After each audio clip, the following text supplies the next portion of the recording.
शाळेमधील विद्यार्थी घ्या तर आज तुम्ही आम्ही सर्वजण या ठिकाणी कोण आहोत वारकरी आहोत। आज छोटीशी का होईना पण आपण या ठिकाणी वारी केली आणि वारीमध्येच वारी करून आपण या ठिकाणी शाळेत आलो। सर्वप्रथम शाळा प्रशासनाला मनापासून धन्यवाद द्यावेसे वाटतात, कारण आपण ज्या महाराष्ट्रामध्ये राहतो, मी तुमचा जास्त वेळ घेणार नाही कारण मला माहिती तुम्ही थकून आलात, चुळबुळ चालू आहे, मांडी घालायचा बसायचा कंटाळा आहे, जास्त वेळ घेणार नाही, थोडाच वेळ घेणार आहे पण छानपैकी बसायचं। थकले का? वारकरी थकत नसतात, हो म्हणाले बरेच जण, पण वारकरी थकत नसतात। 15 दिवसापासून 20 दिवसापासून वारकरी पंढरपूरच्या दिशेने चालत निघाले, ते आज पंढरपुरामध्ये जाऊन पोहोचले।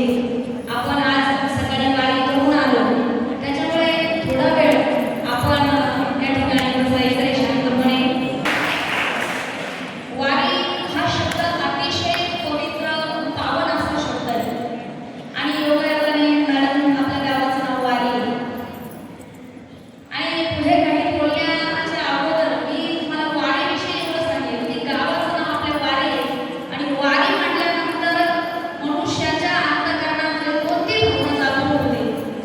कारण सर जेव्हा 13 वर्षापूर्वी आमचं लग्न झालं आणि मी वारीत आल्यानंतर जेव्हा तिकडून महाराज मंडळींचे किंवा कुणाच्या ओळखीच्या लोकांचे जर फोन आले आणि त्यांनी जर मला विचारलं रामकृष्ण हरताई कुठे आहे तुम्ही, तर मी त्यांना म्हणायचे मी वारीत आहे। आणि वारी म्हटल्यानंतर ते म्हणायचे आता कोणती वारी, म्हणजे वारी म्हटल्यानंतर सुद्धा आपल्या गावाचं नाव सुद्धा एवढं पावन पवित्र आहे की वारी म्हटल्यानंतर सुद्धा लोकांना कोपरगाव तालुक्यात वारी पहिली आठवत नाही तर कोणती वारी आठवते? पंढरीची वारी आठवते। आणि म्हणून या वारीचं फार विशेष महत्त्व आहे। आदरणीय ज्या मॅडमने सूत्रसंचालन केलं, फार सुंदर पद्धतीने केलं, ज्ञानोबा राया, तुकोबा राया आणि अनेक संतांनी मिळून आपल्याला या वारीची परंपरा दिली। ज्या महाराष्ट्रामध्ये आपण राहतो, ज्या महाराष्ट्रामध्ये आपण आज शिकतो, ज्या महाराष्ट्रामध्ये आज आपण मोठे होतोय, तो महाराष्ट्र कुणाचा असेल तर तो महाराष्ट्र संतांचा आहे। महाराष्ट्र संतांचा आहे आणि संतांनी आम्हाला काय दिलं असेल तर संतांनी आम्हाला एक अद्भुतपूर्ण आणि मोठी देणगी दिली, ती म्हणजे वारी। आज तुम्ही वारीत चाललात, विठ्ठल नामाचा जयघोष केला, ज्ञानोबा तुकोबांच्या नावाचा जयघोष केला, नक्की तुम्हाला मनापासून आनंद झाला असेल, झाला ना? असं बोरिंग वाटलं का छान वाटलं? कारण हे नावच असं आहे की ते नाव आपल्याला एक ऊर्जा देतं, एक एनर्जी देतं। आणि वारी हा म्हणजे असं काही नाही की वारी फक्त धार्मिक माणसांसाठीच आहे किंवा वारी फक्त आस्तिकांसाठीच आहे किंवा वारी फक्त माळकऱ्यांसाठीच आहे।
सारे पाप झाले नष्ट. तर म्हणजे पुंडलिक आपल्या आई वडिलांची सेवा करत होते. आणि भगवान श्रीकृष्ण कशासाठी आले होते? झोपा लागले? भगवान श्रीकृष्ण कशासाठी आले होते? रुक्मिणीला मनवण्यासाठी. पण रुक्मिणी राजा बाजूला, त्यांचं लक्ष माय पित्याची सेवा करणाऱ्या पुंडलिकाकडे गेले. पुंडलिकाकडे लक्ष गेल्यानंतर भगवान श्रीकृष्ण परमात्मा पुंडलिकाच्या मागे जाऊन उभे राहिले आणि पुंडलिकाला आवाज दिला, पुंडलिका मी आलोय. पुंडलिकाने विचारलं मी कोण? त्याने सांगितलं त्या जगाला निर्माण करणारा, त्या जगाला सांभाळणारा, ज्याला परमात्मा म्हणतात तोच मी आहे आणि मी तुला भेटायला आलोय, ये मला भेटायला. पुंडलिकाने सांगितलं आता माझे आई बाबा माझ्या मांडीवर झोपलेले, माझ्या आई बाबाला आता झोप लागली आणि मी जर उठलो तर माझ्या आई बाबाची झोप मोडेल आणि म्हणून माझ्या आई बाबाची झोप होईपर्यंत तू इथे उभा राहा. एक वीट घेतली आणि वीट अशी मागच्या दिशेने पुंडलिकाने फेकली आणि देवाला विटेवर उभा केला. देवाला विटेवर उभं केलं आणि मायबापाच्या सेवेमध्ये एवढे तल्लीन झाले की देव येऊन उभा राहिला. त्याची आठवण सुद्धा पुंडलिकांना राहिली नाही. पण पुंडलिकांची आई वडिलांप्रतीची भक्ती बघून मग भगवान परमात्मा तिथेच उभे राहिले. तर आजपर्यंत भगवान परमात्मा तिथे उभे. यावरून आपल्या काय लक्षात येईल की वारी किंवा वारकरी किंवा वारकरी संप्रदायाचे संत आपल्याला फार मोठी शिकवण देऊन जातात की घरामध्ये असणारे आपले आई वडील, त्यांची जर आपण सेवा केली, आई वडिलांची जर सेवा केली, त्यांच्या जर आज्ञेचं पालन केलं तर आपल्याला देवाला भेटायला जायची गरज नाही. देव स्वतः आपल्याला भेटायला येतो. पाठीमागे आपण तुमच्या सगळ्यांचा भाव मी पाहिला होता जेव्हा आदरणीय हंगारे सरांची स्पीच तुम्ही सगळ्यांनी ऐकली आणि ऐकल्यानंतर काय रडत होते तुम्ही? सगळेजण रडत होते. पण ऐकल्यानंतर मनामध्ये ते रुजलं, ते पटलं, म्हणून डोळ्यातून अश्रू आले किंवा शेजारच्याकडे बघून आले असतील. पण ते विचार जर मनामध्ये रुजवले तर पंढरपूरचा पांडुरंग परमात्मा आज जो पंढरपुरात उभा आहे तो माय आणि पित्याच्या सेवेत होईल आणि त्या पांडुरंगाला भेटण्यासाठी ही वारी जात असते. मग कोण आलं सगळ्यात पहिलं वारीला? पांडुरंगाची मूर्ती पाहिली तुम्ही? पाहिल्यानंतर पांडुरंगाच्या मूर्तीकडे जर तुम्ही चांगलं पाहिलं तर पांडुरंगाचे कोणी हात कुठे असे कमरेवर. पांडुरंगाचे चरण कसे आहेत? सम आणि विषम. तुम्हाला माहिती ना? पांडुरंगाचे चरण सम अवस्थेत आहेत की विषम? सम. पांडुरंगाचे चरण कसे आहेत? सम. पांडुरंगाचे कर म्हणजे हात कुठे आहेत? कमरेवरती. आणि पांडुरंगाच्या कानामध्ये कशाचे कुंडल आहेत? आशेचे. आणि पांडुरंगाचा मुकुट जर पाहिला तर तो कसा आहे? असा उंच आहे.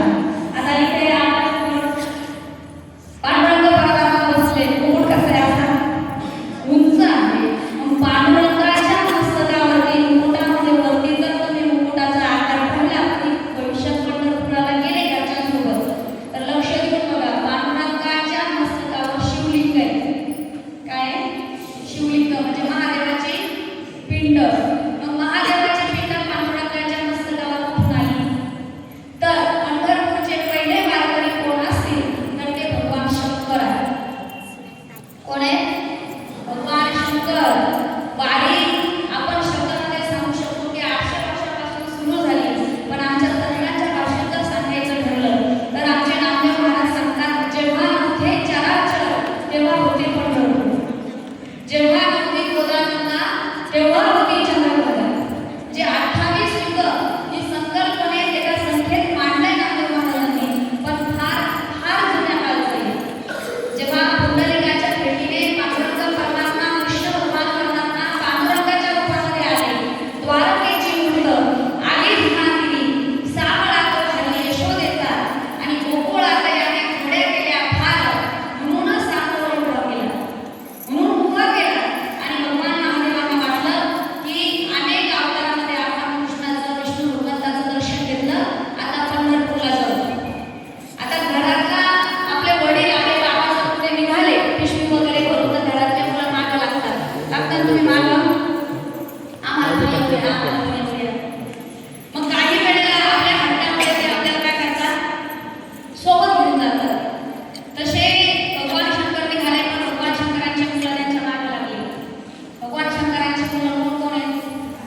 गणपती